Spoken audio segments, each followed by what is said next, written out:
I had never heard that up until this point. It is clearly, very clearly, undeniable a helicopter. Do you believe Stephen Paddock did all this?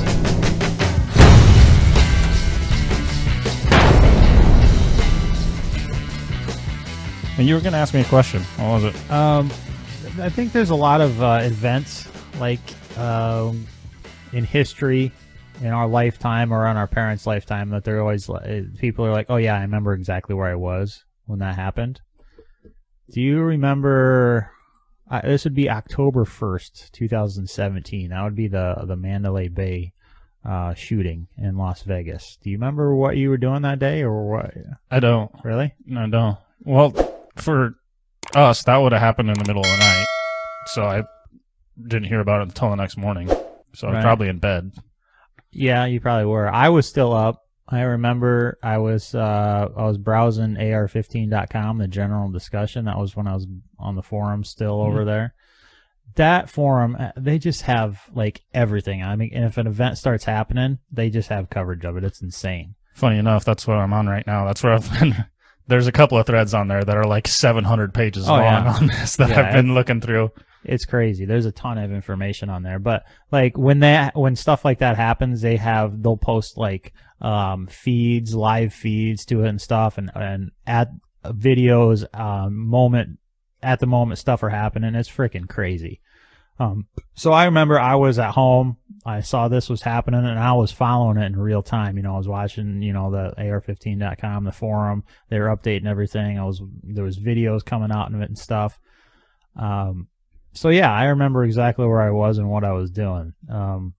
If you guys if that doesn't ring a bell, obviously it's the Las Vegas shooting at Mandalay Bay. I don't know who doesn't know about it right. at this point. Yeah, I mean, it's impossible not to know what it is. He ended up killing 59 people and injuring hundreds. It was like 500 injured or something like that. Yeah, rather from if it was bullet wounds or shrapnel or being trampled or. I wonder how many of those were trampled. Probably a good portion.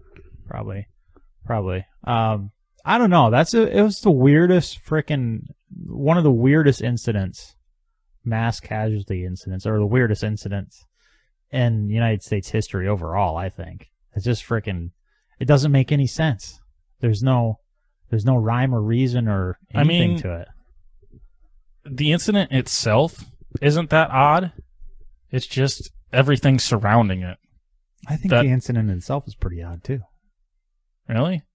I mean, it doesn't. I guess yeah, I do. I think it's all strange. Like the guy that perpetrated it, Stephen Paddock. He was what, like in his 60s? Yeah. He was wealthy, a millionaire. He had a seemingly good life, and there was no. After months and months of research, they told us absolutely zero reason for this to happen. Like, there's no official. Yeah, the official FBI report is like no motive. We found no motive for this. Right, and that's what's so strange. There's always a motive. It was just like they're just saying, "Oh, well, he just snapped," and. But who? Yeah, that's what's so weird about it. Like that. I think the closest thing to a motive that I found that people were saying was to get back at the casino or whatever. Like he had a gambling problem and he lost a ton of money because in 2017, I think he said he was worth like $2.1 million. And then he lost most of his money. He was at the time of his death, I think he was worth I only had $500,000 or something like that. Yeah, that's still good. Oh yeah, he was definitely very well off, but. And he was comped. He was one of the rooms he was staying in. He was comped because he was kind of a high roller down there. A lot of the other players didn't know him because he just played single video poker. So he didn't. But the casino workers all knew him because he stayed there frequently. But it doesn't make sense to me why he would be do that and get back at the casino. You think?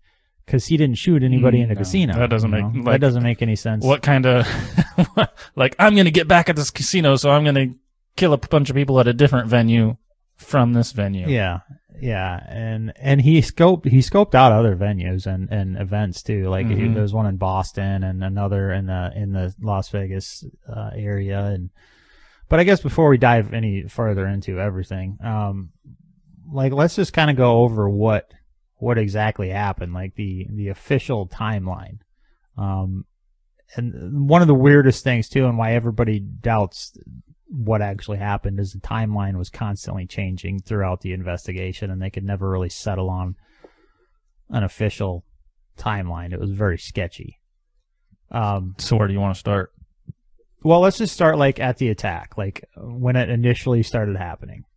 So the shooting, it occurred on the 32nd floor of Mandalay Bay. He busted out a couple of windows, and he was shooting out into the the Route 91 Harvest Festival or whatever. It was in the Las Vegas Village, I guess is what they call it, the village area. Okay. It's kind of like just a big green space, a field. Kanye and I was going to say Kanye. No, Kanye didn't have anything to do with it. Jason Aldean was playing at the time.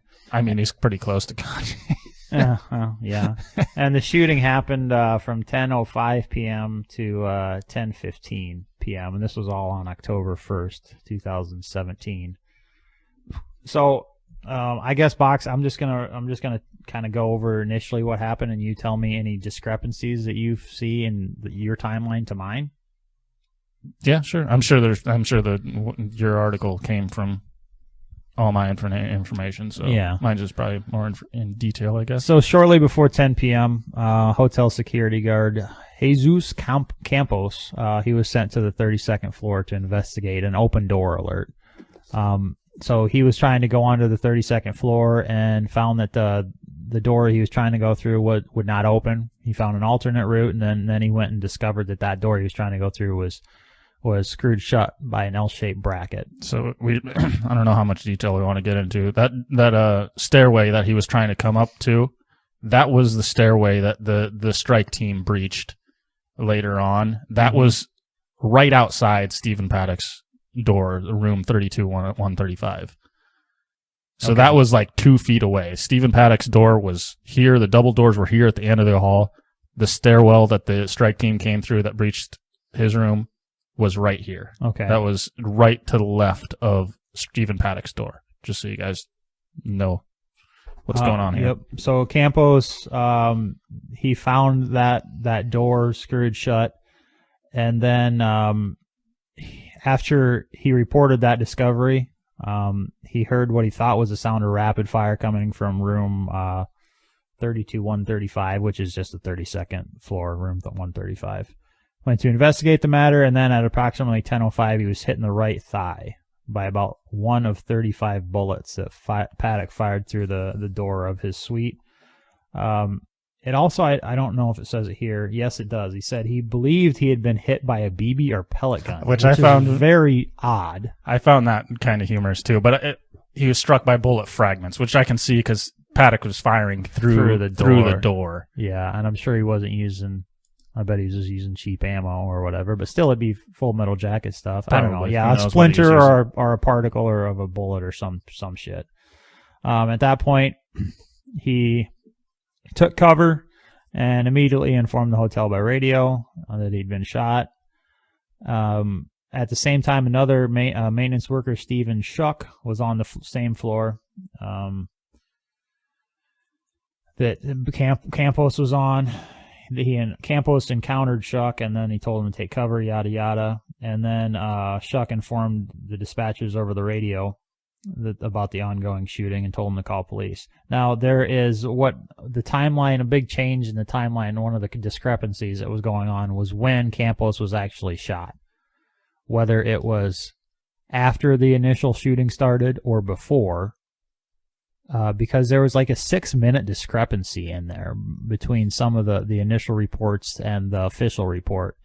And that matters because whether he reported it 6 minutes before, well, they know exactly when MGM called 911. So they're saying if Campos reported this and they did not call the cops, that the hotel would be liable for a lot of those deaths, and that's why there was such issues with that discrepancy going on. So then, Paddock, he had used a hammer to break 2 of the windows in both of his suites. I don't know if we'd mentioned that. He had 2 suites at that time. Yeah, they were adjoining rooms, and 135 and 134. 134 would have been directly across from the stairwell that the strike team entered. Okay. And he was staying in the one room, and then that was comp to him, and then the other room, I believe he checked in like a day ahead of time in that room as well, so he was occupying both of the rooms, and I believe they had a door that opened between them, if I'm not mistaken. Yeah, correct. So then he busted out 2 of the windows, 1 in each of the suites, and began shooting at 10:05. He ultimately fired over 1,000 rounds at approximately 480 yards to the festival audience that was going on down there. This article says he initially started off with a few single gunshots before firing in bursts that ranged from 80 to 100 rounds. There was, after they breached the room, they did find a ton of weapons. There's, what they say, like 43 weapons in there or something? No, there wasn't that many. 27? I can't remember which it was, 27 or 40, something like that. It was like 17 of his 24 confirmed that they had found there. Okay. Like they found, I had notes on this, but I forget. Yeah, I found a list of all the weapons too. But yeah, it was less than 20, I think, in the room. Okay, but a lot of those, there was a list of them actually, but there was mostly AR-15s, 5.56 AR-15s equipped with a lot of bump stocks and 100-round magazines. There was some 308 guns there, but I don't believe that any of those were used. I could be mistaken on that. That was another thing I found. Apparently the FBI somehow found out how many rounds were fired from each particular rifle. I should have saved that chart, but I didn't. And there was like some of them that were only a few rounds fired, which, I mean, at the fuel tanks, he fired 8 rounds or something like that. Right. So he could have, that was obviously a 308. But I find that kind of odd because he wasn't reloading. He was obviously going from fucking gun to gun. Yeah. Yeah. I mean, why else would you bring around 20 guns? It seems quicker to reload, though. You would think. But then you got to deal with heat issues and stuff, too. Because if you're firing 100 rounds through an AR-15, most of them are not heavy barreled. You know, they're pretty light barreled generally. I don't know this, but most of these ones probably were. Probably medium barreled ARs and such. Those get hotter than hell after a burst of 100 rounds. So maybe that's why he was doing it. So... yeah, he busted out the windows, was shooting over 1,000 rounds. Many people in the crowd initially mistook it for fireworks. It's very weird. Like, you watch a lot of the videos, and there's people in the crowd, what is going on? You know, they can't put 2 and 2 together that they're being shot at. Very strange. But he was shooting until about 10:15. During these pauses, during reload, and while the assailant was confronting Campos, because it sounded like he was shooting, and then he was shooting back into the hallway too. Did you find out how many bullets he fired back into the hallway? I saw something around, it was like 300, which is a I saw the I found a channel on YouTube that they submitted a FOIA request to the police department, and they received all like hours and hours and hours of badge cam footage. And I've watched a lot of that, like the strike team that came up from the stairwell and shit like that. And you can see the door. There's not that many bullet holes in it. I mean, there's, I don't know, 20, 30, right. 40, somewhere in that. Right. But it wasn't like a long sustained amount of fire that he shot through the door, I don't think. There's not that many bullet holes. You can see it, and in the report, I think there's photos of it. Yeah, I saw some official photos. If you Google inside his room, I believe that was some of the photos in there.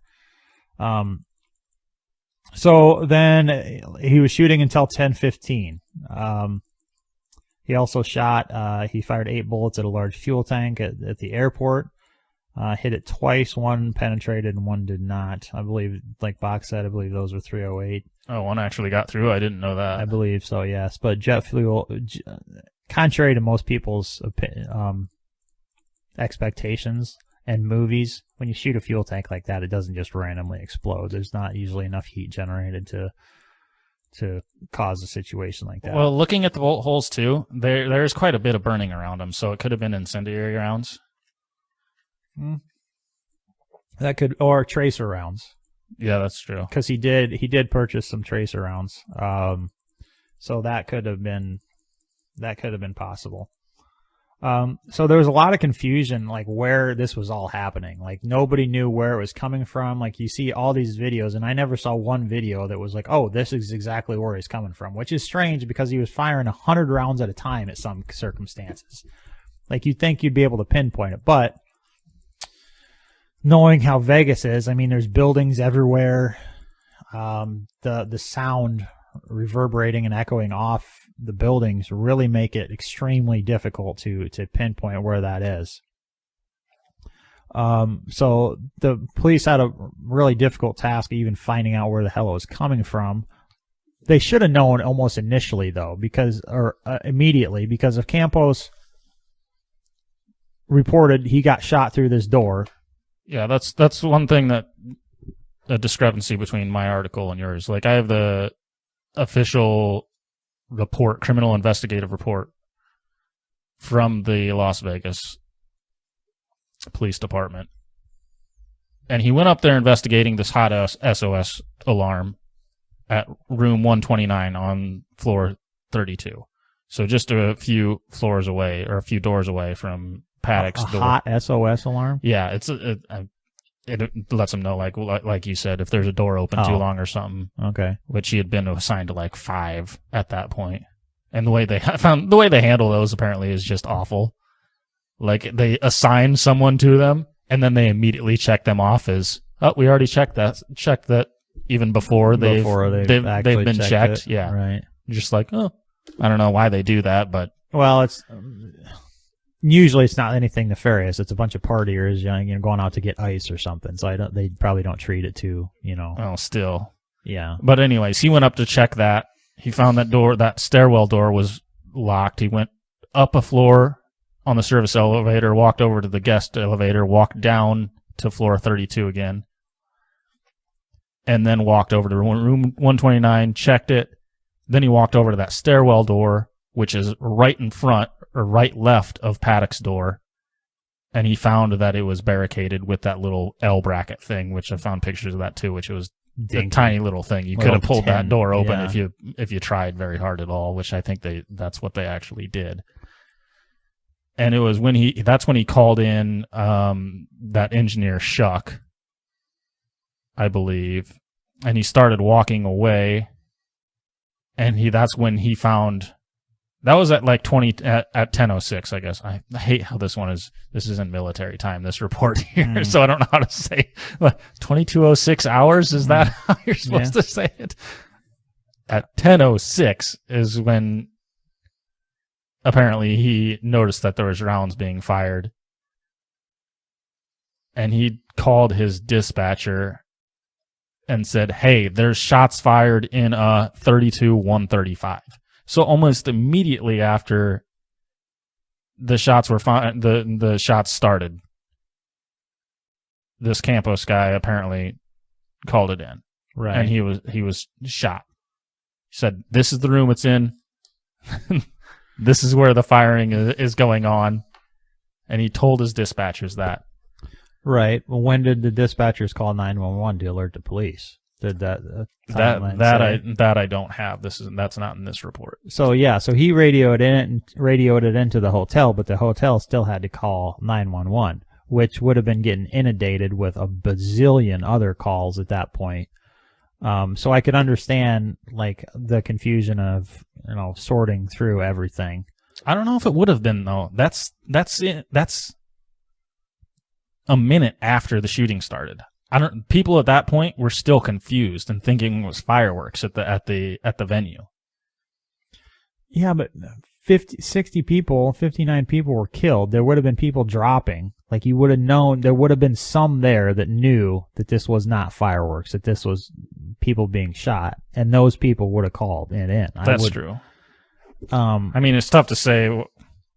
obviously a lot of the police officers were complaining about being able to get over the radio and stuff like that. But I don't know how long that actually took for the lines to get bogged up. Just, I know, like, from personal experience, when there's a crazy situation going on, the radio is just freaking insane. Like, you can't barely get on it. You can't make out, there's just, traffic is just continuous, and it's extremely difficult to establish what exactly is going on the radios a lot of times. And I'm sure this was exactly the situation for, the police radios at that point. Down in Vegas there that night. So, what else you got? Any other discrepancies on the timeline? Where did you leave off? I forget. So at this point, the firing had ended at 10:15. Okay. And he shot the tanks that he shot at the last few shots. I don't know. I guess it doesn't really matter. No, the last shots it said was according to my report, was at 10:15. It says Paddock fired 2 separate volleys of an unknown number of rounds into the Las Vegas Village area.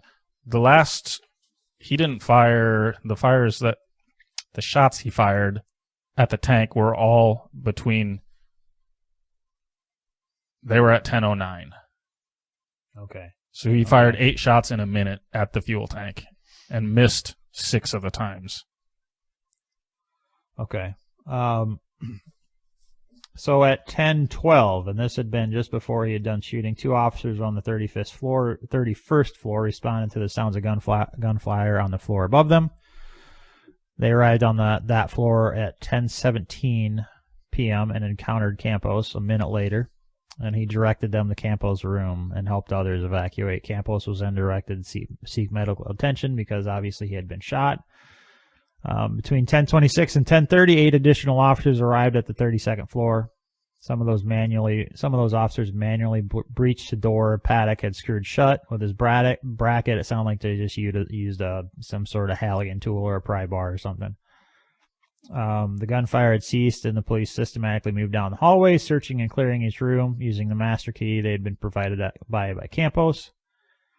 And at 10:55, the officers finished evacuating guests, and then not until 11:20 did they finally breach the Paddock's room, at which point he was found dead on the floor with a self-inflicted gunshot from a revolver, and apparently he shot himself in the mouth. Mm-hmm. To my understanding, those officers that actually breached it wasn't like a SWAT team. It was just a hodgepodge of officers that happened to be. There was one SWAT officer. There was one SWAT officer, a sergeant, another officer, and a detective that made up the strike team. So it was just kind of a hodgepodge of people at that point. At 11:27, officers announced over the radio that the suspect was down. And in which case, that pretty much is the end of the attack part of the scenario. And then obviously, you get into the aftermath of trying to save. And there was a lot of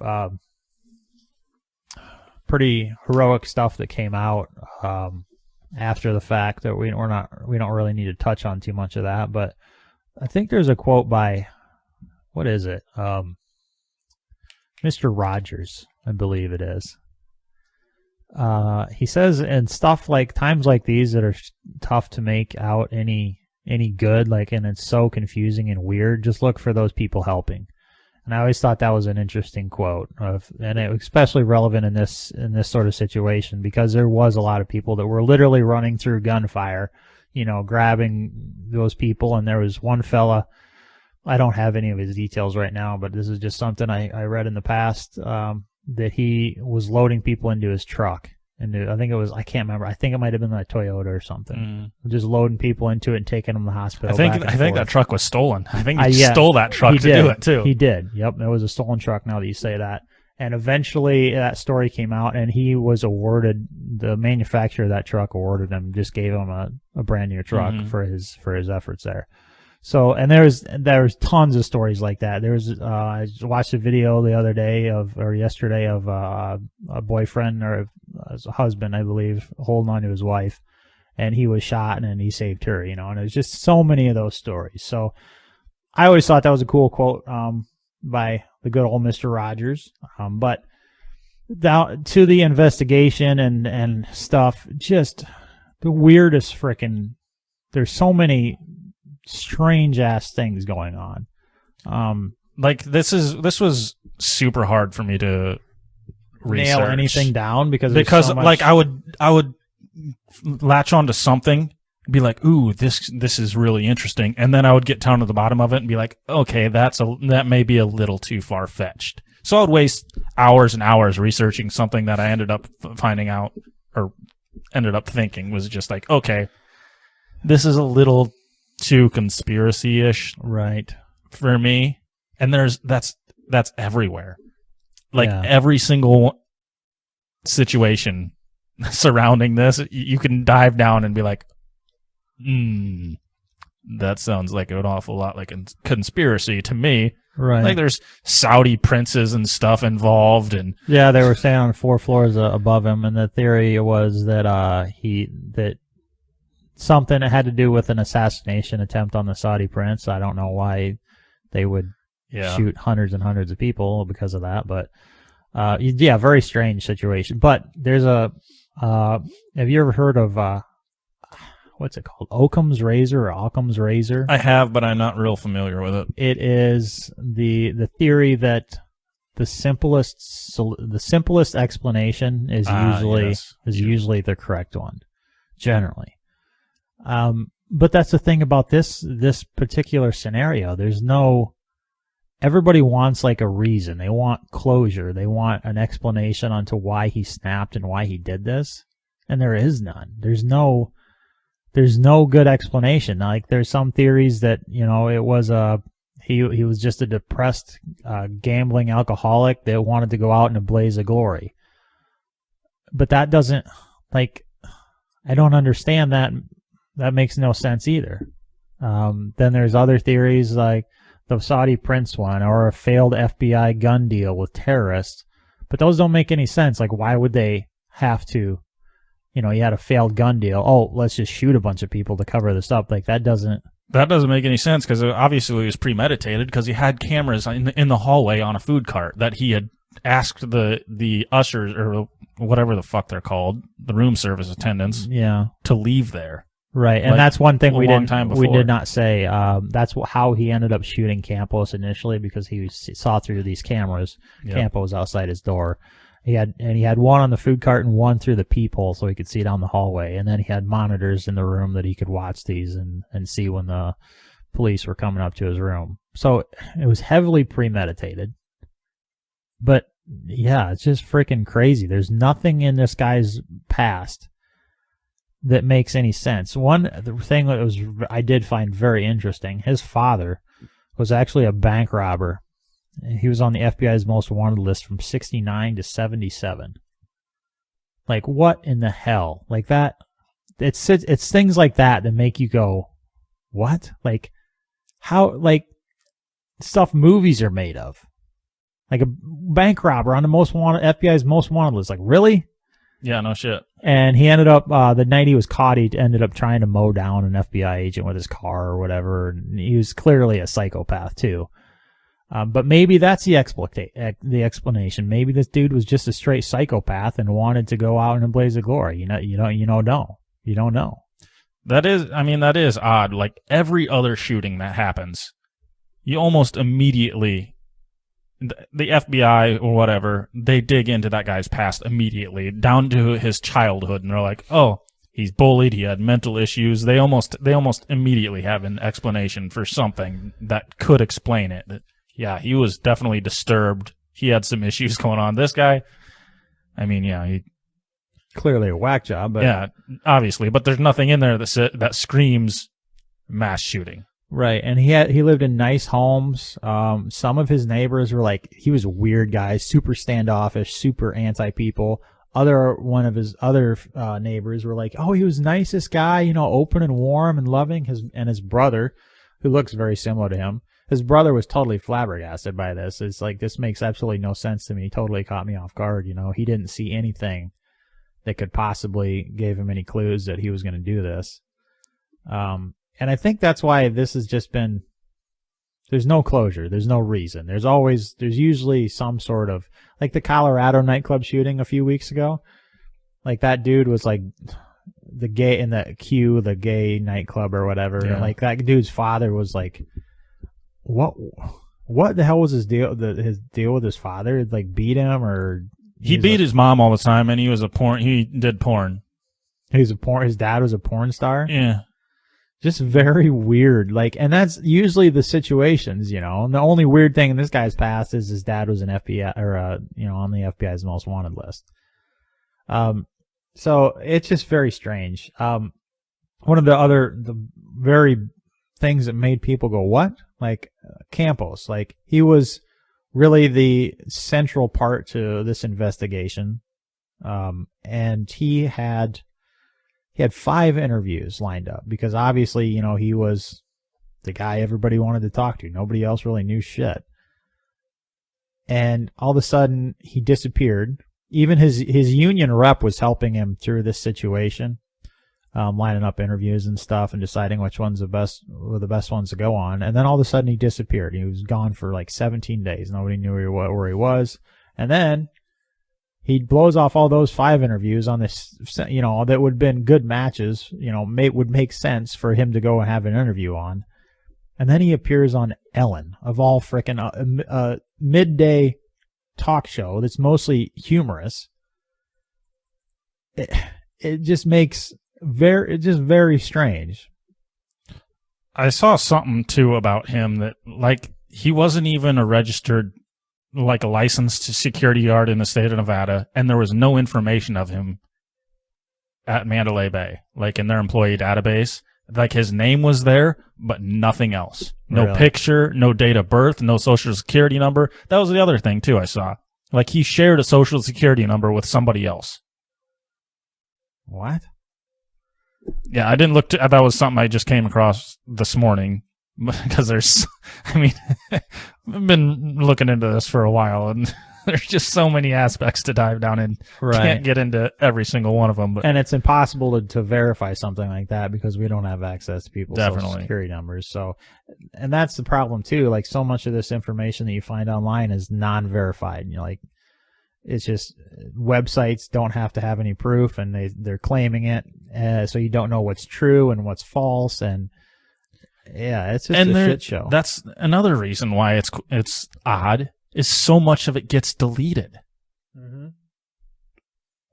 Like they've deleted countless cell phone videos and shit like that. All like half of the videos or half of the articles and stuff that I come across or references to it, I click on the link and they're like, this has been deleted. Right. Like almost all of them. Yep. Why? Like if they're so blatantly false. Yeah. The videos, you can't find any videos. The only videos that I found on YouTube, which I kind of understand this, there was nothing. It was just people videoing. Everybody's like, are those gunshots? And they would show people scurrying around, but there was nobody on the ground. There was nobody knew that they were shooting in the crowd. Like it was just super. They deleted all of those videos that, like, you know. So like I said, I understand they're going to delete videos that show blood and gore and stuff like that. But they deleted so many videos that showed even just gunfire, you know, that clearly showed that what sounded like there were 2 shooters. Like there's tons of those videos used to be around, and now where you go to research that, nothing, you know. There has been a few that haven't been deleted, such as the one from the cab that was in the porch area. Right. Which is very odd to me, but like you were saying earlier, it could have been him firing into the hallway. Right. But it sounds awfully like something coming, like shots coming from the distance, and then there's no echo. Yeah. To me, and I have some of these videos bookmarked. I'm going to try to include them in the video.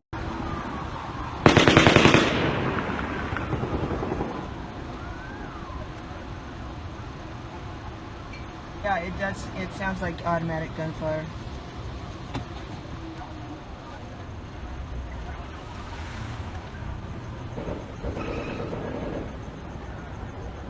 Now it sounds like it's coming from farther away.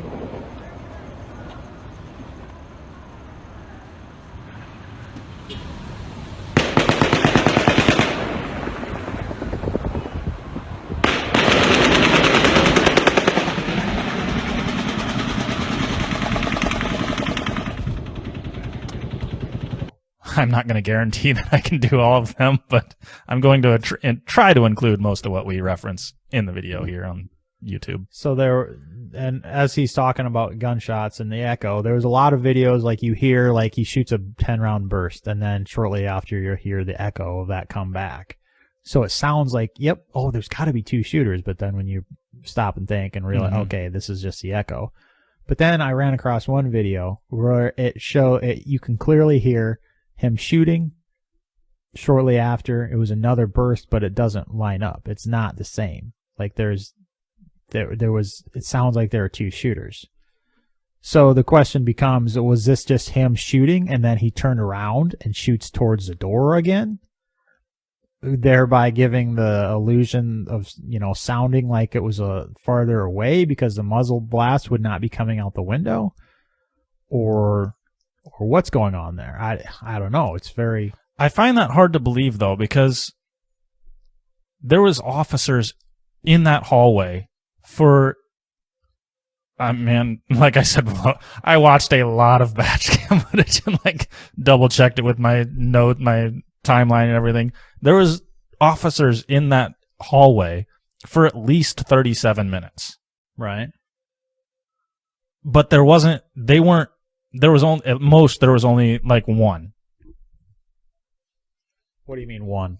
Only one officer. It wasn't until 37 minutes before they breached, at least 37 minutes before they breached, that there was a group of officers watching the door. They didn't, and I think the door was breached, what? At 11, not until 11:20. And he so an hour and 5 minutes after. So they were at the door at or in that hallway 10:30-ish. Well, yeah. It says the officers. Let me see. Officers arrived on the 32nd floor at 10:17. And then I believe he stopped shooting though at 10:16. Just before that. That's I have two different reports here. One was like the initial, and the second was the one that was released like a year later. Yeah, so he was done shooting at 10:15. So a couple minutes before the officers ever got up there was when he was done shooting. So what would he have been firing at the door for? I guess was what I was getting at. If there was no other officers in that hallway, right? And he knew that because he had two cameras looking straight down the hallway. Right, it's just why would he be shooting at the hallway if there was no officers in there? There was one officer probably 10, 15 doors down, prone on the ground. But that was well after they say he was dead. Was there an official time of death? Did they ever hear a gunshot that would have killed him? No. The weirdest thing that I found that stood out in the report itself that doesn't make sense to me, not comparing it to anything else, is they say he stopped firing at 10:15, and then at 10:18, they say the heat detection indicator from inside the room detected no further movement or no further readings or anything like that, no heat signatures. It's like, how smart AC works. Like it's attached to the thermostat, and it detects if there's a body in the room, and it runs if there's given on that. Yeah. Okay. So if he was still shooting at 10:15, and he killed himself at 10:16, his body doesn't cool down in 2 minutes. Body's still going to be hot. It's still going to read. When did you say it said that there was nobody else in there? At 10:18. So 3 minutes after, he was still firing volleys at the village. It says that there's no more heat indication. I wonder how that works, because he shot himself and then was laying on the ground. Maybe it's meant to detect anybody walking around or moving. Surely not. What if you're in there sleeping? Yeah, that's very strange. Also, did you see he had a breathing apparatus? I did, and I don't know how it worked. It sounded well. He had Like a he had a scuba mask or something, and like a long shop vac hose, and a fan on the other end, but he didn't use it. No, so I don't know if he was just preparing, anticipating tear gas or something like that, or he just thought that there was going to be a lot of smoke from all the firing, gunshots, and stuff. Well, he had the breathing apparatus and a bulletproof vest. He did have a bulletproof vest in there, supposedly. I never saw that. So, hey, I don't know. It's just very. But everything I was seeing too said he wanted to go out on his own terms. He wanted to be able to control his own death. So if he was planning on fighting, I don't get that. If he brought a pistol for his own suicide, but he killed himself an hour before anybody even got in the room, or before anybody even attempted to get in the room, before anybody was even close to the room, they were still 10, 15 doors down. Right, but maybe he just felt like, okay, I accomplished what I wanted to do. There's no need for me to hang out any longer, and just that could be. Also, strangely enough, after officers breached it at 11, they breached at 11:20, Paddock was found dead. And also, so there was an accidental 3-round burst shot by one of the officers. I never found that. I kept seeing reports of it, but I never saw it in any of the badge cam. Oh yeah, that's weird. Where was this? Which we don't get the badge cam of the first member through the door. I think it's like the third guy through the door that we get the badge cam of. Police then breached, and while entering the hotel suite, an officer accidentally fired a 3-round burst from his weapon. Did not hit anyone. But then you click the link, and it just goes to explain 3-round bursts on weapons, so that doesn't really say, that doesn't help. Oh, thank you for that. It's not that obvious what 3-round burst means. Yeah, very strange. One thing I also noted, he shot over 1,000 rounds. Mostly from the same area. Did it look like there was 1,000 rounds worth of spent brass on the floor to you? You know, thinking back to it, not really. I can try and scroll through here, but I don't think I'll be able to find it. But thinking back to the picture I found of the brass on the floor, it's definitely not 1,000 rounds. Maybe a couple hundred. Right. I'm trying to think of a 1,000-round case of shells dumped out on the floor would be a lot, and there's not nearly, maybe 100, 200 shells on the floor total. One other thing, I don't know. Yeah, there's that picture. Yeah, I don't know. They're all over, but it doesn't look to be 1,000 to me. No, I don't think so either. It doesn't add up. I forgot what I was going to say before that. That I found odd was that all his guns were just randomly placed all over the room. They weren't right by the... Why would you have that? Like, I have one on the bed on here. I have one on the chair over there. I have another on the floor over there. So he has to just wander around all over the place. That confuses me. That is confusing. But if you listen to the whole entire video, there was a lot of times where he wasn't shooting. Yeah. So, I mean, he could have just been... That's a stupid way to do it. Very stupid. Like, you'd think you'd have everything staged. Like, I'm sitting right next to you and just grab one after the other.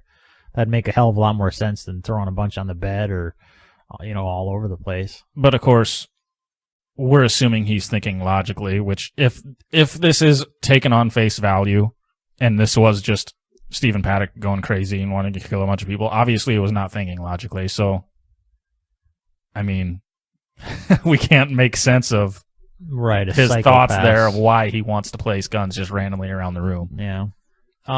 Initially what started my interest in this again, obviously this was 5 years ago, but I ran across a video that's talking about forensic acoustic proof of a second shooter in Las Vegas massacre. And what this guy did, he uses forensic analysis of the cell phone videos, and he is talking about lag between the shots fired and them hitting the pavement. So if you know when a shot is fired, like you can hear it on video, and then you can either see or hear the ground contacting the pavement, you can figure out the lag between when it was shot and when it was or when it hit the pavement. And if you know how fast that bullet was going, which is, these were all 223, 5.56 rounds, you can figure out how far it was fired from. So what this guy does, and Box, I don't know if you should include this video in there or not. Maybe we'll just try and put it in the show notes. But what this guy does, he went and analyzed it, and he found that a lot of the shots were fired from 475 yards, which is consistent with Mandalay Bay, where Stephen Paddock would have been. But then he also found a bunch that were intermixed in there that were fired from 275 yards. So the lag was completely different. So that would indicate there would have had to have been a separate shooter, because science is just saying, okay, this is it, like, unless he was using a different caliber gun. But then he also said that they were mixed in. So like some, like in volleys, you could hear some that were not, that their lag was different from the rest of them. So, and then he found out that he looked at a map of the area, and he put in a circle, an area, 275 yards out, and noted specific places where the second shooter could have been. Just makes things that make you go, what the hell? Did you ever find the full video of that? No, all I could find to. was excerpts of it. It was like a few minute long thing of it. Apparently there's a much longer video, and all the links to that I found were all deleted. This particular video is just on Facebook. I tried to find it on YouTube, but it's 9 minutes long. Did you watch this particular one? I may have watched all of it when you first posted it in Slack, right. But I didn't. I scrubbed over it again in the last day or so, right. But I did not watch all of it. So when you initially watch this, and you're like, oh, yeah, the science is right there. It makes sense. But this guy, I looked into the guy that made this video a little bit. And I will say initially, he looks like a trustworthy guy, and what he says checks out. It makes sense to me. But I started looking into him, and he owns naturalnews.com, which you go to their About section. And Natural News is a science-based natural health advocacy organization led by activist turned scientist Mike Adams, the Health Ranger. Reading that sounds like he's a lefty nut. It does. Not gonna lie. He talks about what is it? Natural News covers holistic health, nutritional therapies, consciousness and spirituality, permaculture, organics, animal rights, environmental health, food and superfoods, and performance nutrition. So yeah, he does sound like a tree hugging nutbag. And then I dug a little bit deeper, but some of the articles, like on the front page, like it's some pretty weird, like stuff that screams, oh, maybe I shouldn't trust this dude. Yes. Let me see. I'm trying to find one here. Let's see. I found some ones last night that were pretty crazy. I think it's been updated since then. Let me find one.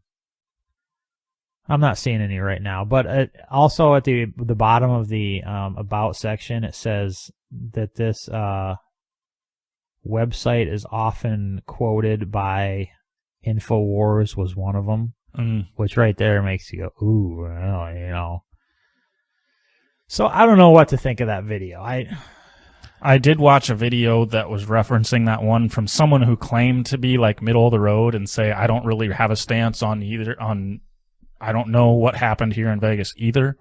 Right. Who claimed to debunk that whole video, saying, I don't know. He didn't have an answer for it, but he said this video doesn't really make sense because all the videos that he's referencing, they're at different locations. Like he's assuming that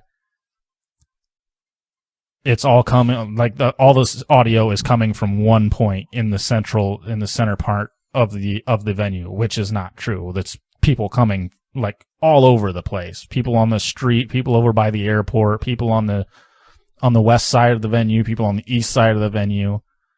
Right. So that the different areas would be different Yes. lags. Yes. It would sound like the bullets were coming from, different distances away. If you're in, that makes sense, I guess. But I don't know, the video that he made, I get it. It does make sense. But this guy is also not a scientist. He's not a forensic acoustic scientist or anything like that. He's That's just true. a random guy that did this all on his own. And the other part of it was that he pointed out was he didn't provide any actual like video or audio evidence. Didn't provide. He just said this is what I found, but he doesn't Right. show anything, which that itself is kind of suspicious to me. Yeah. But I mean, maybe he's just not great at providing evidence. Right. I believe he believes that, but I don't know if it's legit or not. There's also I don't think we explained how bump stock works in this video. Obviously, the shooter used bump stocks. What that is, and they're now outlawed because of this specific instance, is just it basically harnesses the recoil of your weapon to help you move your finger on the trigger faster, essentially.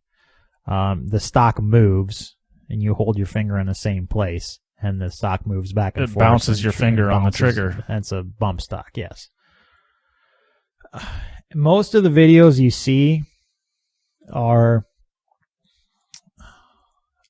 I don't know. There's a theory going around that shooting was done with an M240 fully automatic, and you line up. They take an M240 shooting and they take up a certain part of the video of one of the strings of fire that he's done, and they line up absolutely perfect. The string of fire is exactly the same.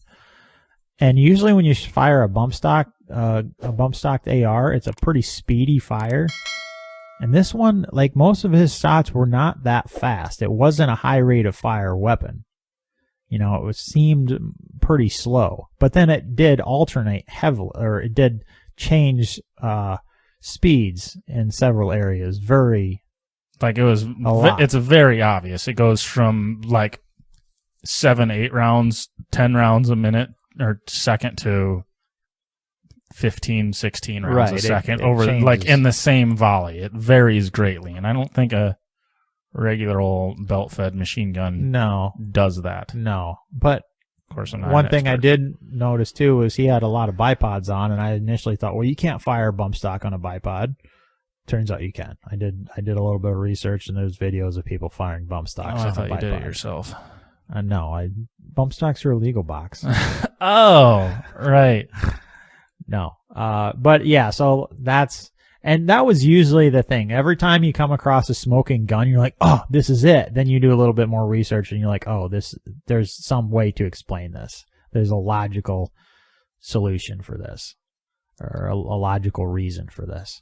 So just this kind of maybe this isn't the right time for this question, but myself, after, as I've alluded to already in this episode, I've watched a lot of badge cam footage. So after all your research, do you believe Stephen Paddock did all this? I'm not like forgetting all the conspiracy bullshit, like motive and all that stuff. Do you believe he was the shooter? All the evidence that I see points to yes. I haven't seen any smoking gun that says no. The only thing that makes me question it is it doesn't make sense. But all the questions that we have left. Right. But life doesn't always make sense. There's things that happen that nobody will ever be able to explain. What is your thoughts on it? Do you believe he did it? Yes, I was laying in bed thinking of this last night. Like after looking through everything, yes, I believe he was the shooter. I believe he did it. And I do believe there were bump stocks involved. That's just saying that I believe He did it. Not that I don't believe there was other things at play here. I'm just saying I believe it's plausible he was the shooter in this situation. Right. Everything I've seen has pointed to that. Both of his rooms were locked. That's in the report, which is not to say I trust the report 100%. But the hotel can tell when those rooms were locked. They were locked before the shooting started, before the shooting started, and before Campos ever got up to that floor. So he never left, because after Campos got up there was someone in that hall at all times. Whether it was Campos or Shuck or the officers that showed up. There was someone in that hall with eyes on that hall at all times. So unless they went out the window or through a air conditioning vent, which that's not really feasible. No, I don't think that's the case. This isn't Die Hard. Right. So I think he did it. Whether there was other things at play there, or other, I can't say. Other shooters, yes, in different areas, maybe. Yeah, I think he. Honestly, when I started the research on this, I did not think he. I thought there was. I did not think he did it. But the more evidence I see, it's all pointing to he did. But they've also had 5 years to tweak that information on the internet to what they see fit and the way they want us to see stuff. It makes me sound like a conspiracy theorist, but it just doesn't add up. It just stinks. I don't know. I found the list of all the firearms that they had found here. Let's see if I can get the actual number. They found recovered in 32, 135, and 134 were 1,057 shell casings. Forensic analysis was completed on all of the shell casings that were recovered. Of the rifles recovered from inside, 14 were found to have been fired. They found how many? Okay, so he fired over 1,000 rounds.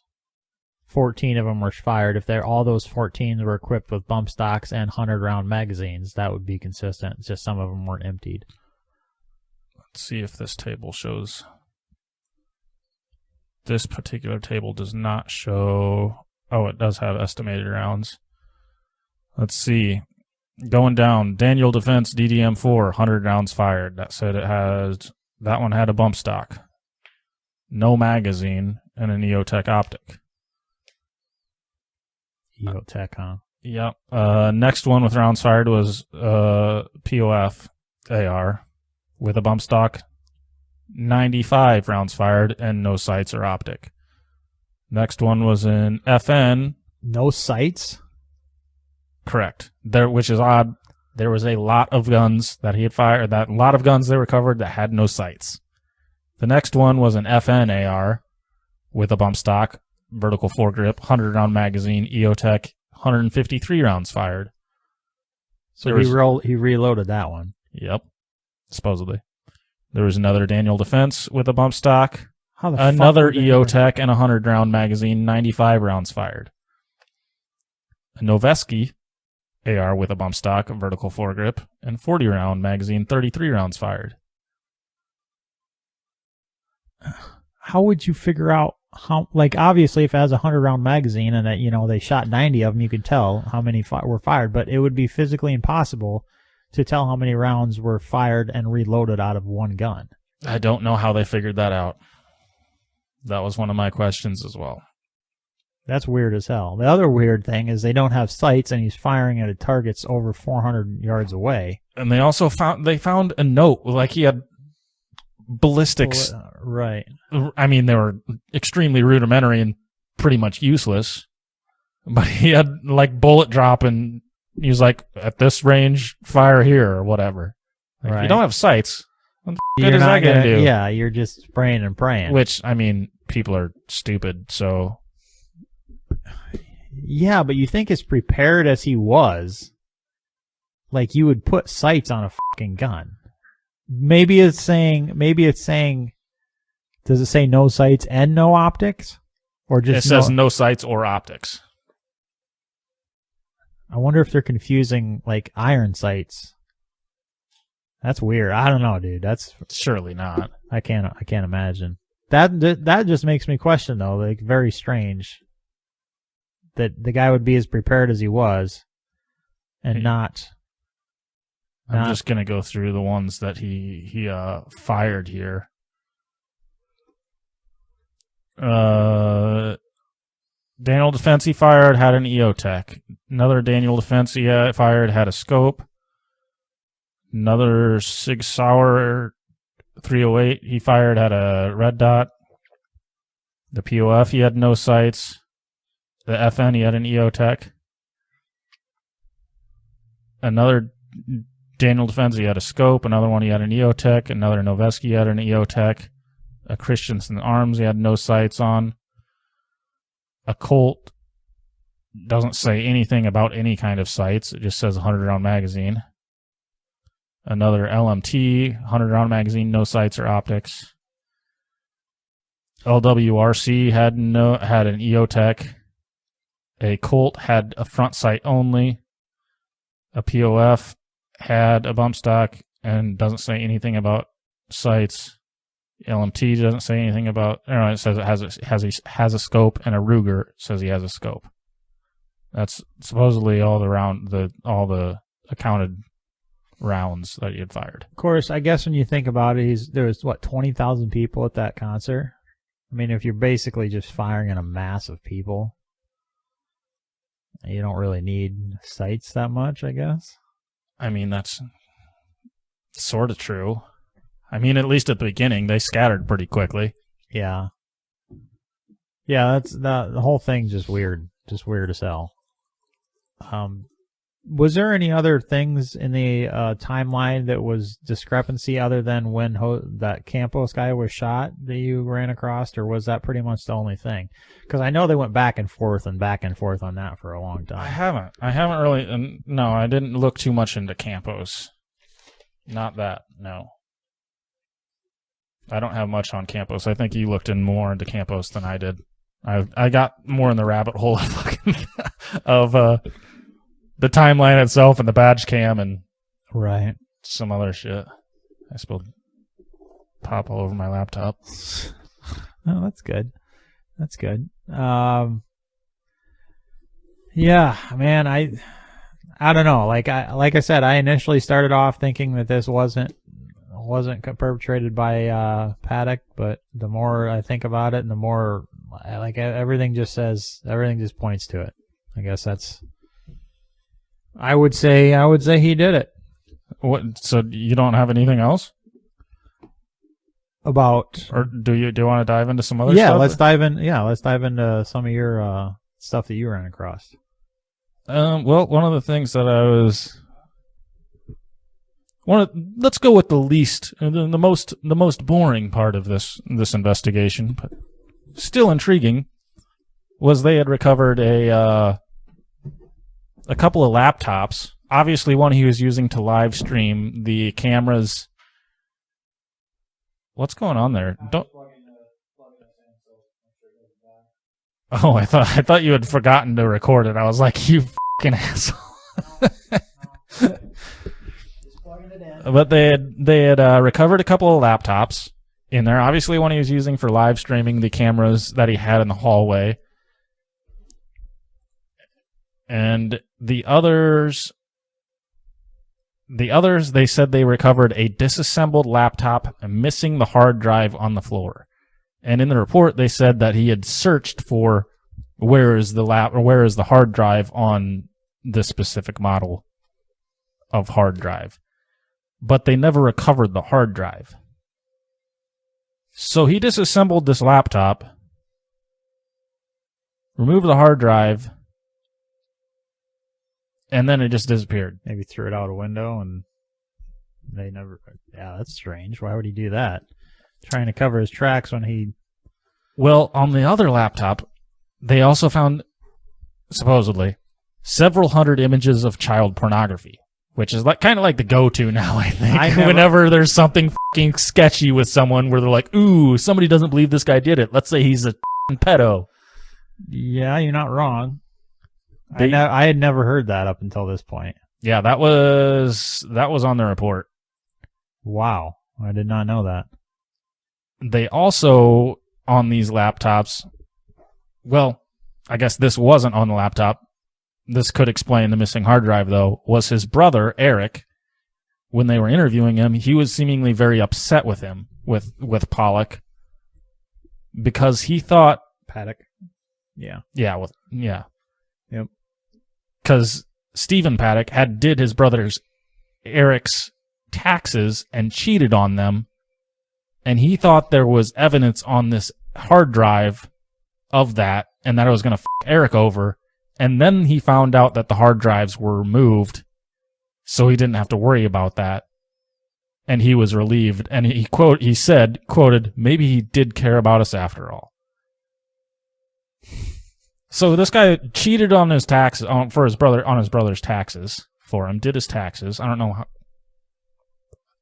why he was doing his brother's taxes. He was an accountant. Was he? At one point, yes. Oh, okay. I saw he came into wealth through like real estate. Yeah, but he was. I'll find where it talks about him being an accountant. I can what? You can keep talking about what you're talking about. I don't have anything else to say about this. Oh, let me see. Let's see if I can find where it talks about it. Even though his just something I ran across here. Even though his backyard is up against a golf course, he never played. Neighbors said they knew very little about him other than he seemed weird, extremely standoffish, and aggressively unfriendly. But then another neighbor says he was real friendly, very outgoing, very open about what he did for a living. Okay, the report here says one of the laptops was on the cart.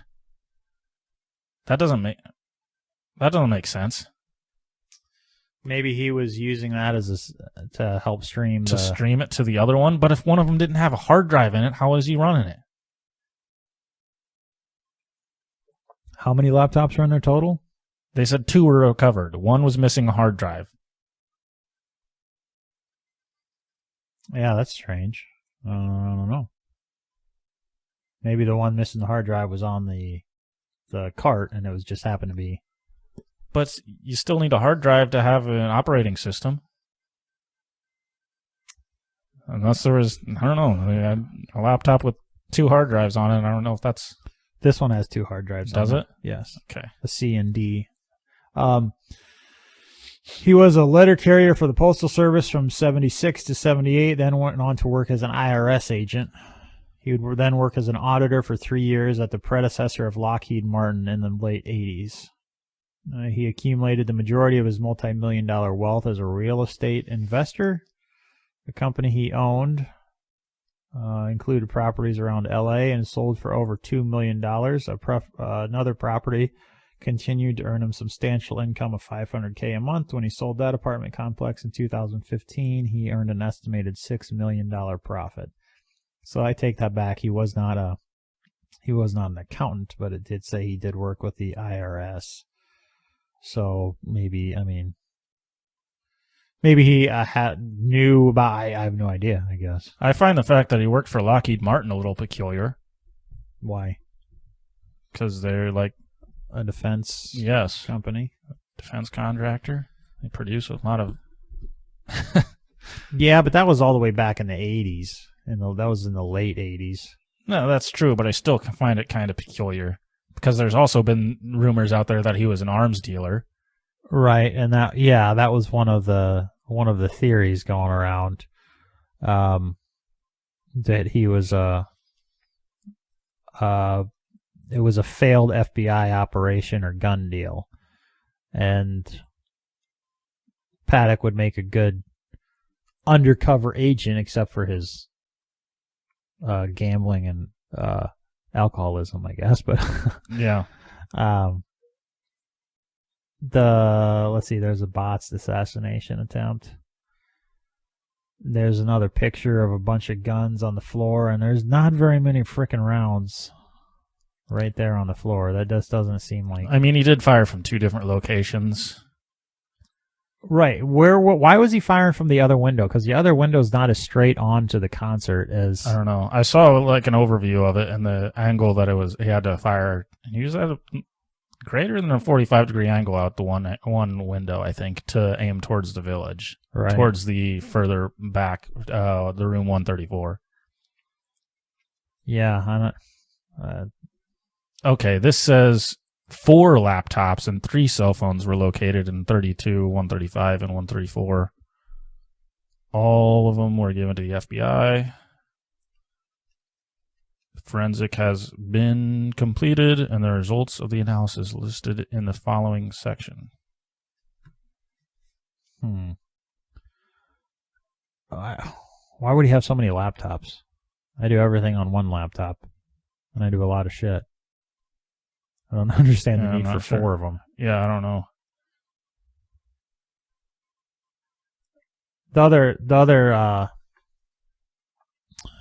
conspiracy theory, and I think that's always in the back of our brain, was, and I'm going to stay open to this one actually, because you can say Paddock did it, but it was still a false flag operation. Meaning, false flag would be the government does something to make the citizens more likely to, like, say in this situation, give up their gun rights. That's generally what a false flag scenario is. They blame it on a certain person when actually the government was involved with it. And there's a lot of there's a lot of times when the like the FBI or the ATF will sell a bunch of guns to a person or get them to sell a bunch of guns to them, and then they'll bust them and charge them with, you know, trafficking guns or buying illegal guns or whatever. And a lot of these, there's been situations where, like, the people, you know, they've sold them to a bunch of people, and then, oh shit, those people use those guns for really bad shit, and the government was directly implicated in it. You know, they were the ones guilty of. That was the, remember that last year or 2 years ago, the plot to assassinate or kidnap the Michigan governor? Mm-hmm. Well, the media was painting that as just a bunch of frickin' nut jobs. Guess who was at the center of that? The frickin' government was the one whipping all these people up and getting them all riled up, and was right in the center of that whole frickin' thing and got people to do all this shit. So it's like they make them commit a crime, and then they're like, oh, look what they did. We're going to arrest them, you know? Yeah, I think that's a misconception about false flags. For a lot of people, mostly that disagree with us and take everything at face value, is they think the government or the FBI just went up to this guy and was like, hey, go shoot up a bunch of these people. That's not how they work. They manipulate these people and brainwash them, and they feed them shit that they don't need to be fed, and they eventually believe that they need to make this choice on their own. It's not like the FBI is just giving them a mission and they're like, oh, okay, sure, I'm going to go do this and then kill myself. They manipulate them into doing this kind of shit. Right. And there's government files on this that were unclassified years ago. I think it was back in the JFK era. They were talking, I can't remember what it is. We've talked about it on this podcast before, Project something. But they were going to kill a bunch of people and blame it on the Cubans or some shit like that, so there would be support for doing something they wanted to do. And that was passed all the way up the chain to JFK, and JFK was like, oh, hell no, we're not doing this, and put a stop to it. Shortly thereafter, JFK was killed. So it's clear, like, there's record of the government wanting to do this and be involved in stuff like this. So that is one thing that I will not rule out. That I think Paddock did it, but I will not say that I don't think there was some more shit going on there. Some influences, some people pushing him to do something like this. So I don't know. That's pretty crazy to think that someone could be. It just doesn't make sense. I've said that a lot on this show, I know, and it just doesn't freaking make sense that somebody would just snap and just decide to murder a bunch of people. But there are people that don't make any sense in this world. Well, that's the whole point of this, why we wanted to do this episode, is it just doesn't make sense. It's not like we have the answers or like, oh, this is definitely what happened or I believe this conspiracy. No, we just want like much of America that apparently is just forgotten about this. Oh, yeah. Like within a week, which is another reason why it's fucking odd. We just want answers. Yeah. Yeah. Like I said, want closure, but that's human nature to want closure. But on a situation like this, maybe there is no reason. Maybe he was just a psychopathic nut job that wanted to murder a bunch of people and go out in a blaze of glory. And he got his rocks off doing it. And then right after he killed himself, and that was the whole story. Yeah, going back to your his father being the bank robber, that was one thing I saw too, was he wanted infamy like his father did. Oh. So he wanted to go out with the biggest bang as possible. Well, I'd say he accomplished that. But you would have thought, oh, the FBI concluded that was his motive. But instead they were like... They just didn't tell us. No. I would bet a lot of money that they found a motive. They know exactly why he did this, but they don't want to tell anybody. They don't want to say. Motive being the FBI coerced him into doing it. Possibly, or a political motive that they did not want to release. I don't know, because at that time, let's see that back. This was back in 2017. This was just a year after, or about a year and a half after Trump had taken office. I don't know. We were pretty, well, about as divided now as we were then, I guess. But I don't know. I think they know the motive and they just don't want to say it. I was looking this up earlier when we were talking about this. We were talking about Jesus Campos, and I searched this. And I said that they had record of him at Mandalay, but there is no record of him at Mandalay, apparently. And this says the state of Nevada requires all security guards be registered with and licensed by the state under the jurisdiction of the Nevada Private Investigators Licensing Board. A number of websites are reporting that Jesus Campos is not registered as a security guard, and you can search yourself at this URL. There's a Daniel Campos, but no Jesus. This journalist said she did a search of the MGM employee database and found that Jesus' name does not appear.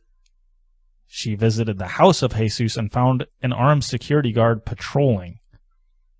The killer's house was broken into and no one was guarding it. Why is he being guarded?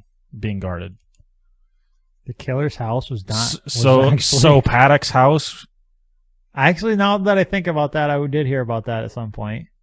Yeah, that's very odd that they would not be. Of course, a lot of crime scenes like that, they just tape off, and after their investigation is over, they just, leave them taped off and expect people not to do anything. But the fact that as high profile as this was, and they did not guard it, is kind of strange.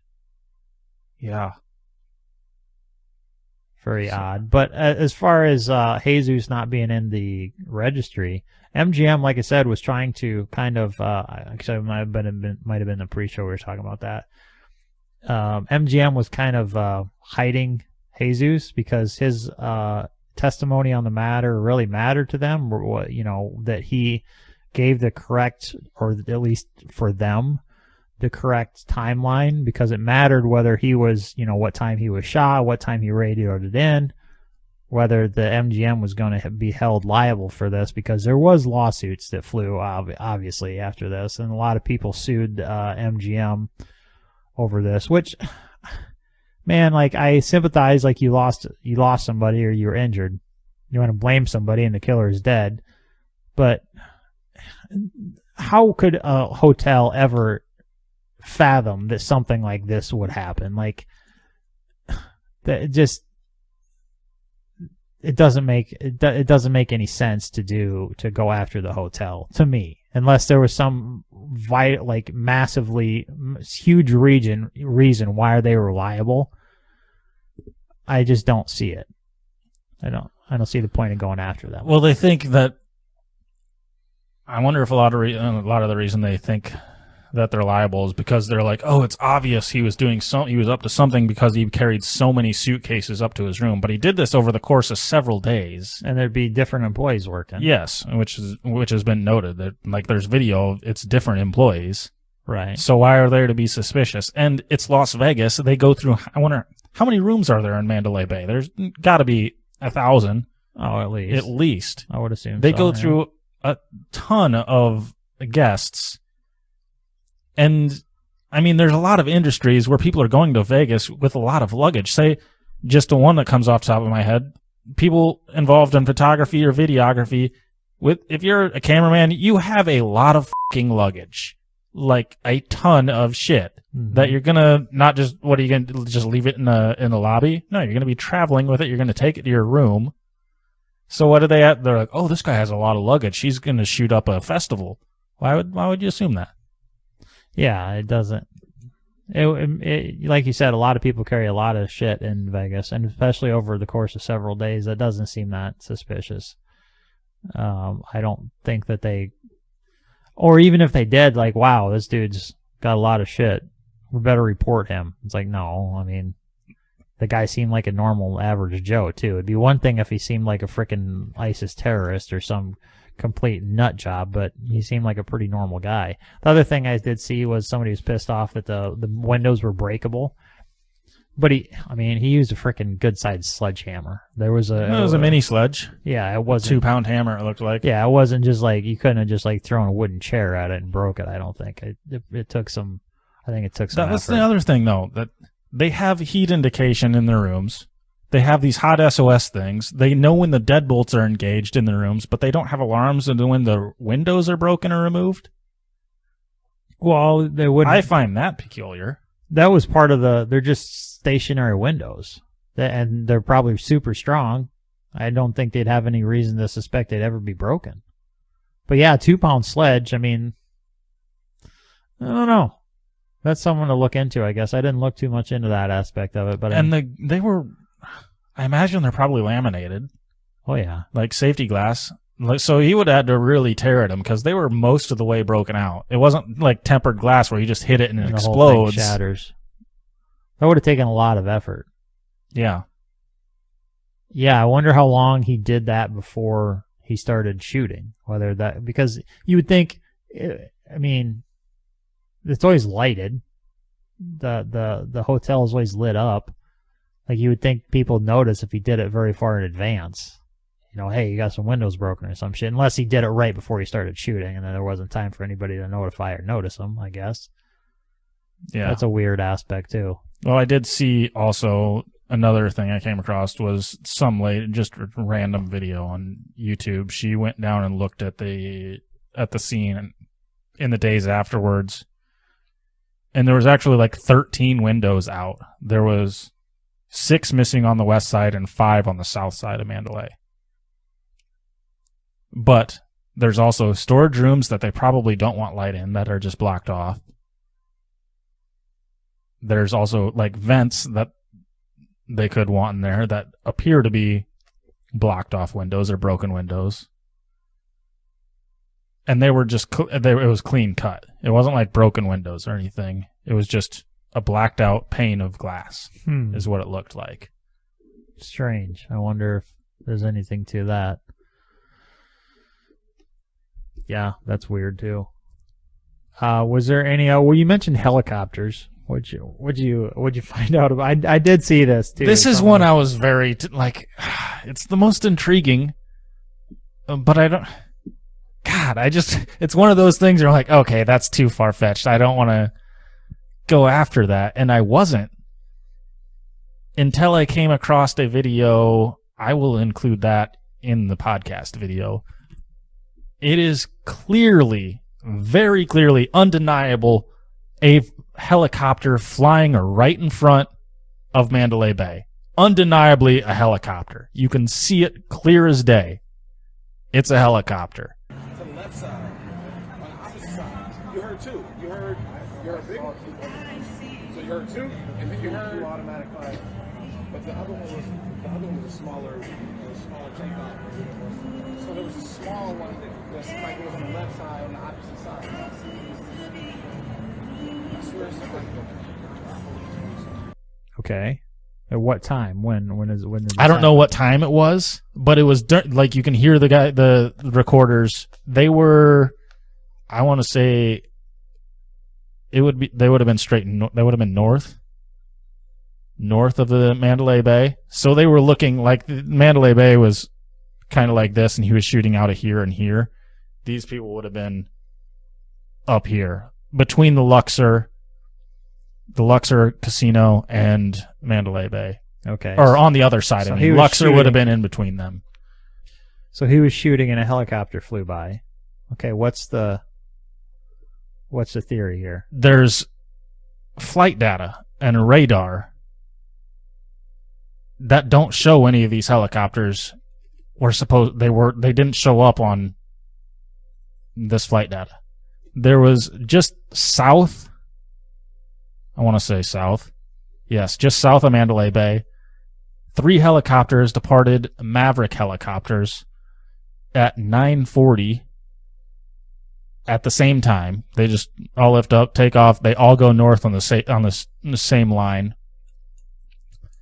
At about 9:52, they come back around. They all stop right behind Mandalay Bay and turn off their transponders at 9:52. So they're no longer on radar. They are no longer on recorded flight data. Here we see one helicopter leaving Maverick helicopters, a second helicopter getting ready to leave, and you can see their call signs, their tail numbers. That third one turned its transponder on a little bit late. So those 3 helicopters depart at about 9:40 p.m. from Maverick helicopters, which is right here. And you'll notice that they're going to come back around from the north. And they're going to stop directly behind the Mandalay Bay. So this first one hovers right there, right over Mandalay Bay, right over the event center, kind of oval-shaped roof. Here comes the third and the fourth. Notice that first helicopter, what happened is it turned off its transponder. These other 2 are about to do the same, and they turn off their transponders as well. And that transponder is off for the entirety of the shooting. And then later on, after the shooting, their call signs show back up in different places where they had already, they had landed, but not at Maverick helicopters. And there's 8 more that take off with the same call signs, but show up as different aircraft, and they all take off towards the north. So during the shooting, flight data shows no aircraft in the area of Mandalay Bay, but video footage clearly shows helicopters in the area and what suspiciously looks like muzzle flashes from these helicopters. It showed one helicopter or multiple helicopters? I saw a lot of footage that people claim that it was helicopters. Though that could be debatable. The one that I saw from the people that were looking on the others from the north towards the Mandalay Bay from across the Luxor, that was the only helicopter that was undeniably a helicopter. Right. Like it flies it probably flies across, I want to say it's probably about the height of the 15th, 20th floor of the Mandalay Bay. Would there be any reason for a helicopter to be, I mean, I know there was an airport right there. Would there be any reason for a helicopter to be there?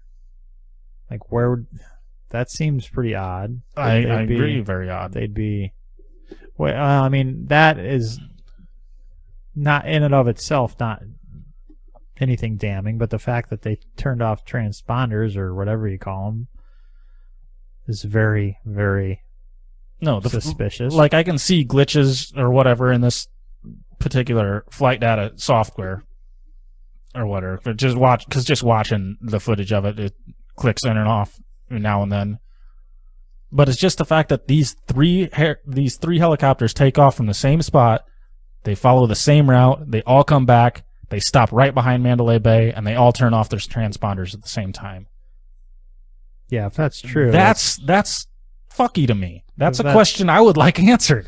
If that's true, that's very, very suspicious. Because what are the chances of that happening within minutes of the worst mass shooting in modern history? Yeah. That doesn't add up. That's very, very, very strange. I'd seen other things too that I got into the real crazy conspiracy shit. That again, the prince of fucking Saudi Arabia or whatever, he was staying there that night, and they thought he was going to be assassinated, and that's how he was evacuated With the helicopters? with helicopters or some shit. Yeah, I bet that Mandalay Bay. You suppose Mandalay Bay or the hotels have helipads on top of them? I would bet they do. I bet we can find out real quick. I'm positive. I'm sure they do. They got a lot of high rollers coming in there, and I'm sure they're equipped with stuff like that.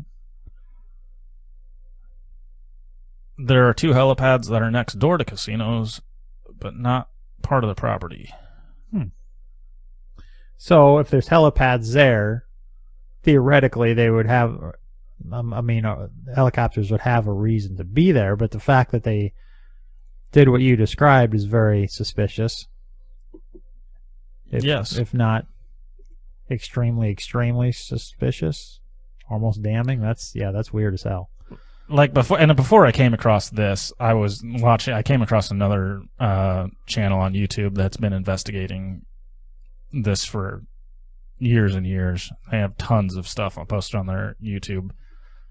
They're initially where I came across the helicopter theory, and there was a lot of badge cam footage that they said to have, that they pointed out instances where like this badge cam corresponds with this one. You can see muzzle flashes in the air from both of these badge cams at the same exact time. And I wanted to discount it because I came across some other things that they posted on that channel where I was just like, okay, well, that doesn't make any sense at all. But then I came across that one video that showed the helicopter, and I was like, that's a helicopter. So I was a little bit intrigued. Yeah, that's weird. Send me that video if you happen to run across. I think I'll try to include that one in the video, in the podcast. I don't know how much of this stuff we should. I mean, it's not like we're going to get throttled any harder, I guess. No. Do you have any other things you feel like we definitely should bring up? Not off the top of my head. I don't know. My notes were terrible on this because I'd come across one thing and jot it down and then go on to 17 other things. The one very weird thing too is several people who were at the scene of the shooting when it occurred were also present during a November 2018 mass shooting. So this would have been afterward at the Borderline Bar and Grill in Thousand Oaks, California, which left 13 dead, including the gunman. One person said the number of Las Vegas shooters at the bar may have been as high as 60. It was confirmed that a survivor of the Las Vegas shooting had died in the Thousand Oaks shooting.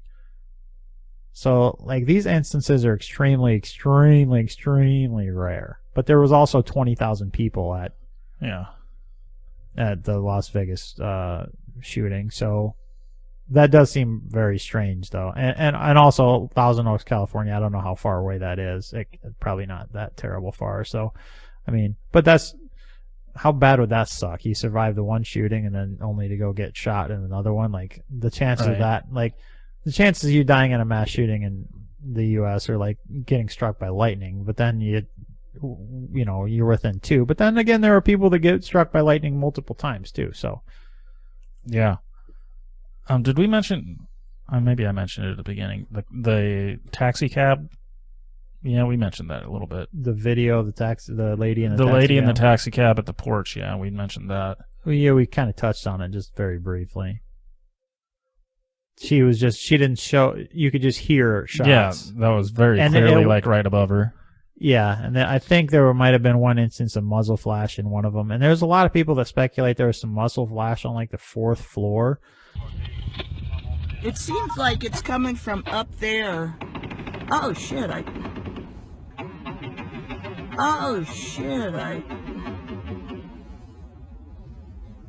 But apparently there was there's some sort of system in place where something is happening in a room. I think there's some sort of light that goes off in it, so that people are speculating that I read that was a strobe light. Could have Yeah, just been a strobe light or something like that. It was a party or some shit. But yeah. why would a strobe light go off in one, or if it was an alarm, go off in one single room? What good is that going to do? Well, that it would alert them to what exact room it is From the exterior. And I suppose maybe there's one on the outside of the hallway too. When there's like if alarm goes off in the inside of the room. Yeah, maybe that could be. I don't know though. I'm just speculating on this one, but That could be. But I didn't, like, I remember seeing that video when this all first happened, and I was like, ooh, right. that's it. And I totally forgot about it until I came across it again the other day. And I watched that video from the beginning to end, and I saw that muzzle flash.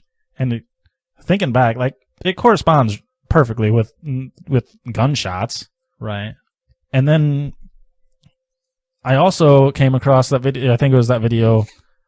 It was in the comments of that video where I was telling you there was 13 windows that were out. It showed them replacing or covering the windows that were shot out from Paddock's room from 134.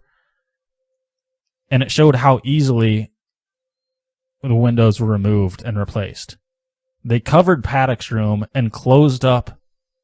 There was people in the floor above and people in the floor below Paddock's room.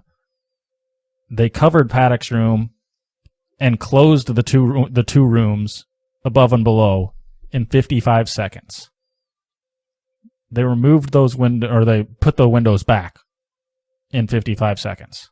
So it's not that hard for those windows to be I wonder how that all works. removed. And obviously, I mean, you need some like tools and specialty shit, and you got to know how to do it. It's not like anybody can just be like, oh, I'm going to open the window, but it can be done, and it can be done pretty quickly.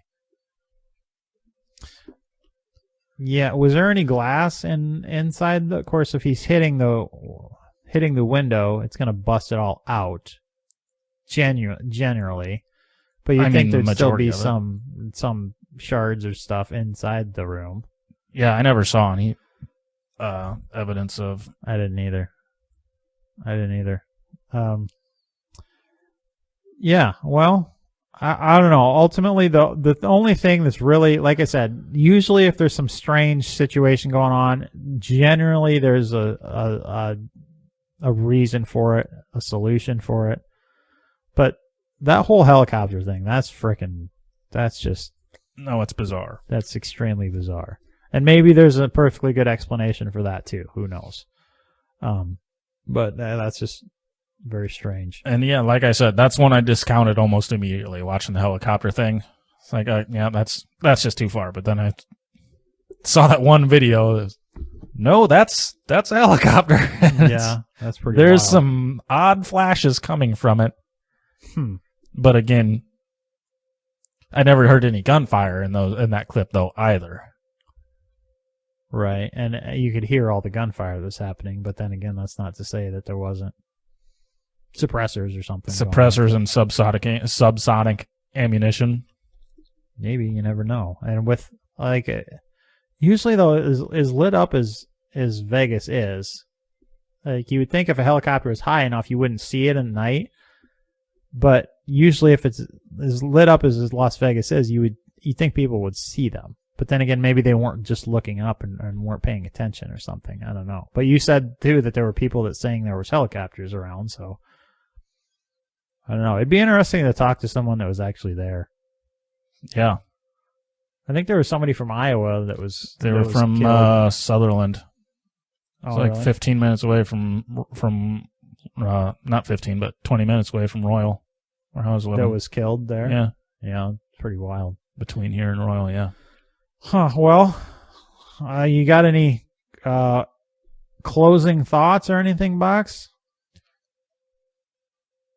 There is a lot to this, There whole is. situation. There is. And if you guys have listened to this and you feel you come across more, something that we missed, some sort of damning or some explanation for something that we brought up, please let us know, because we're always interested in stuff like that. I wonder how many people that listen to this are going to be intrigued by this and do their own investigation. I'm not going to lie. I was up till 1 o'clock last night watching body cam footage and reading reports. And See, I watched some body cam footage, but it was all pretty boring. Like I didn't. Oh, yeah. It was just nothing. Like it wasn't that. The exciting stuff was all the cell phone video of the stuff happening, but. Yeah, that's not, there's not much there. Like I was trying to they find. deleted a ton of that shit. Yeah. I Well, wonder if it's still there on like Live Leaks or whatever. I've searched a few videos on Live Leaks and I didn't find anything. The one channel I did find was what I was talking about was posted on ARFCOM, and it's not like a popular channel. The videos on his channel only got like a few likes or a few views here and there. I don't really want to shout it out because I don't want them all to get taken down, but he's got hours and hours and hours of badge cam footage that he got from the police department. I mean, I only watched a handful of videos. Most of the longest ones are 30 minutes long. There's a couple in there that are 3 hours long. Wow. But there's tons of footage in there. Then maybe I don't know how to share that with anybody without getting it fucking taken down. Well, I don't know. Maybe I'll keep it in the private Discord or something. Yeah, if you're interested, if you're intrigued by it, let us know, and we can hook you up with it. Unless you're a government person, we don't want you. We don't want your kind around here. Get out here. All right, yeah. I just this doesn't answer any questions. I think I'm just as confused as the beginning when I started the research. Actually, no, I have a better understanding of it, and I'm just confused in a different kind of way now. Exactly. Yeah. It's very. You answer some questions, but then it raises just as many. So yeah.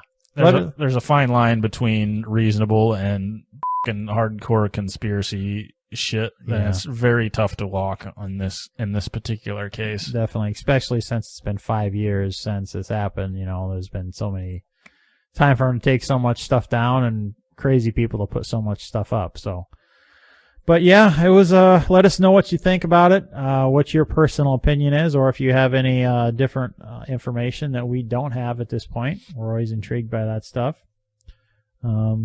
Yeah, thanks for hanging out, Box. Any closing thoughts?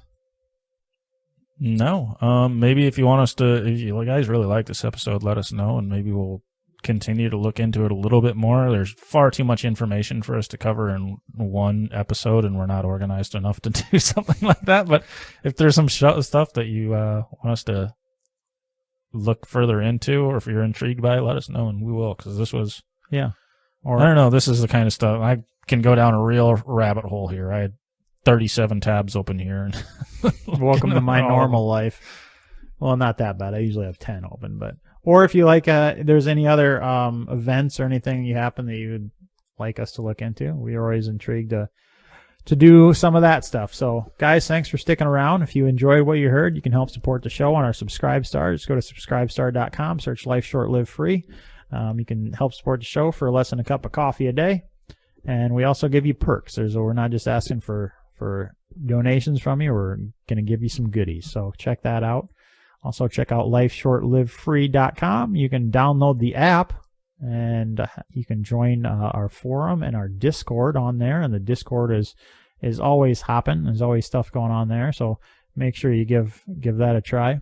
Make sure you check out our sponsors as well, ballisticimagery.com, as well as on Facebook, and Shyworks at shyworks.com, as well as on Facebook and Twitter. And I think maybe I'll put the Discord link on our website.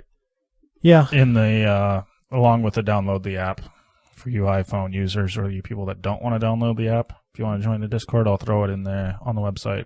Yep. Go ahead and do that. That way we can get you. But yeah, you can. So if you have an iPhone, you can't get our app because it's expensive and hard to do. But if you have an Android, you certainly can. But yeah, like if you have an Apple or iPhone, you can just join the Discord right there and still be connected with us. So yeah, guys, thanks for hanging out. We appreciate you. So we talk to you next time. Oh yeah. Is this the last episode, Box? Yeah, this is the last episode of the season. We have one more coming up on Wednesday. That's Gears and Beers.